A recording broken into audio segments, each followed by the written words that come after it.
Hello, I'm Sensei Alex Kakuya. The title of today's talk is Buddhism and Halloween. Before we get into that, please subscribe and hit the notification bell. That way you'll be notified when I post talks in the future. If you wouldn't mind hitting the like button, that'd be great too. In a few days, we'll be celebrating Halloween. Kids will be dressed up as ghosts and goblins. Huge amounts of candy will be handed out door to door, and jack-o'-lanterns will appear on people's lawns.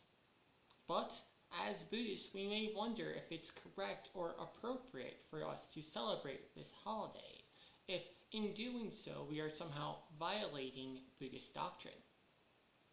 And to answer this question, we first need to look at the origins of Halloween.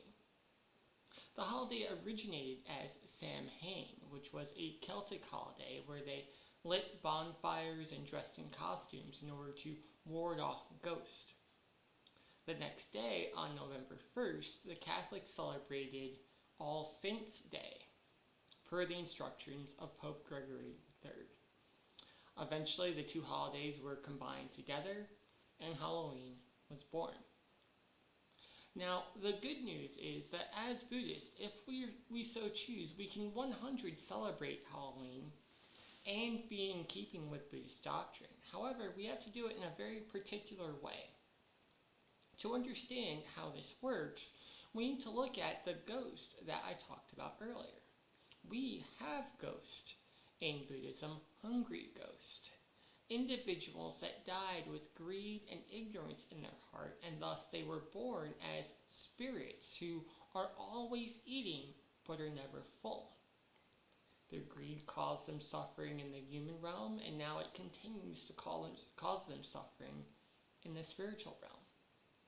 However, out of compassion, it's customary for Buddhists to make offerings to hungry ghosts to accentuate and heal some of their suffering. By taking away a little bit of their hunger, we create the causes and conditions necessary for them to achieve a higher rebirth. So on Halloween, when we're giving out treats, say candy or fruit, let's say, it's important that we keep the hungry ghosts in mind and remember that we are making an offering to them, in the same way that monks may make offerings to hungry ghosts in a Buddhist temple. Unfortunately, it's impossible to know who is a real hungry ghost and who's just a kid in a costume, so I guess we have to give candy to everyone.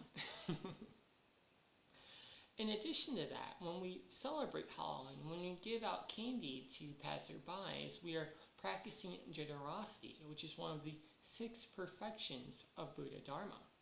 By cultivating generosity in ourselves, we also cultivate wisdom and compassion. Wisdom comes into play because we move into a non-dual awareness. We create a relationship between us and the person we give candy to. Thus, we realize that there's no separation. When we help them, we help ourselves as well. Also, again, we celebrate compassion by alleviating a little bit of their hunger and a little bit of their suffering.